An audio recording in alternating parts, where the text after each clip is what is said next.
হ্যাঁ বন্ধু, আমার কাছে তোমার ঘুম লাগছে। আরে টিভি দেখা হলো থাম, আর একটুকু দাঁড়া, আমার দেখা হলো। আমার ঘুমার যাবো, একে সময় ঘুমাবো। না না বন্ধু, আমি আর রাত জাগতে পারবো না। আমার রাত জাগার অভ্যাস নেই তো। আমি কাছে ঘুমাতে পারি, তুমি যাবে একটু পরে। কেন, তোকে কি অত ঘুম লাগছে? না বন্ধু, আর আমি আর জায়গা থাকতে পারবো না। বহুত রাত হয়ে গেছে না, আমি চললে ডাক্তারে। আচ্ছা যা যা, ঠিক আছে, কাল সকালে দেখা হবে তাহলে। হ্যাঁ হ্যাঁ।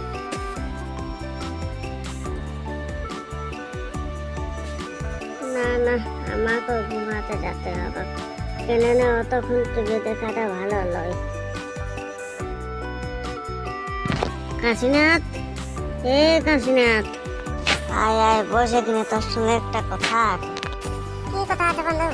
তুই বসবি তো বলো, বলবো বন্ধু। আচ্ছা বল বল, কি গল্প আছে? তাহলে বন্ধু, দুর্গা পূজা দেখতে বছর কোন দিকে যাওয়া হচ্ছে? দেখবো কোন দিকে যাওয়া হয়, না তো পারি তো পুরুলিয়া দিকে যাবো। তাহলে তোরা কজন যাস দুর্গা পূজা দেখতে? আমরা 1.5 জনে যাই, তা মোটামুটি 15-16 জন হবে।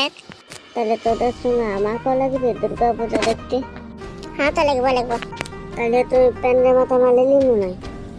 না রে বন্ধু, এখন বাবা বলছে পরে নিবি। কবে নিবি রে বন্ধু? দুর্গা পূজা বেশি দিন তো নয়। কেন তোর প্যান্ডে মালে নিয়ে নাকি? হ্যাঁ রে বন্ধু, আমি কিছুদিন আগেই নিয়েছি প্যান্ডামা। তাহলে প্যান্ডামা কোথায় নিলে, পুরুলিয়া নাকি? হ্যাঁ রে বন্ধু, পুরুলিয়া দিকেই নিয়েছি। তাহলে আমিও দেখি কালকে যেতে পারি পুরুলিয়া দিকে প্যান্ডামা নিতে। আমার বাবাকে বলবো 1000 টাকা দেয়, বলবো প্যান্ডামা কিনতে যাচ্ছি পুরুলিয়া দিকে। বাপরে, 1000 টাকা তোকে প্যান্ডামা না দিবে তোর ভাই? আমি তাহলে আমার বাবাকে শুধু এসছি, বলবো প্যান্ডামা কিনতে যাবো পুরুলিয়া। বাবা, আমাকে প্যান্ডামা কিনে দিতে হবে, কার বেশি দিন নাই তো দুর্গা পূজা। তো দিব হলো। আমি না, আমাকে কালে লাগবে, আমার সঙ্গে আগে প্যান্ডামা কিনে রেখেছে। তো তোকে কালকে প্যান্ডের মধ্যে বলে, ওটা চিন্তা করি না। আমি কালকে গোবিন্দ বাসটায় পুরুলিয়া যাবো প্যান্ডামা কিনতে, হ্যাঁ না? একা যেতে পারবি গোবিন্দ পাশে? আমি একা না যাবো, অনেককে নিয়ে যাবো সঙ্গে। তো ঠিক আছে তাহলে। বন্ধু বন্ধু অনেক। হ্যাঁ বল, তাহলে তো বাবা কি বললো? আমার বাবাকে বললে বাবা কালকে প্যান্ডামা লাগবে, তখন আমার বাবা বলছে হ্যাঁ রে, তোকে প্যান্ডামা কালকে দেবো বলো। তো তাহলে পুরুলিয়ায় নেবে না প্যান্ডামা? হ্যাঁ রে বন্ধু, তবে কিন্তু কালকে আমার সঙ্গে যাবে গোবিন্দ বাসটায় পুরুলিয়া, বাচ্চা করে দিবি। কেন, তুমি তো একা যেতে পারবি?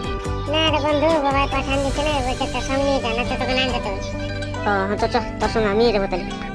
তো চ, চার করে সার্চ করে বাইরে। হ্যাঁ তো চ তাহলে। তো হ্যালো দোস্ত, আপনাদের ভিডিওটা কেমন লাগলো?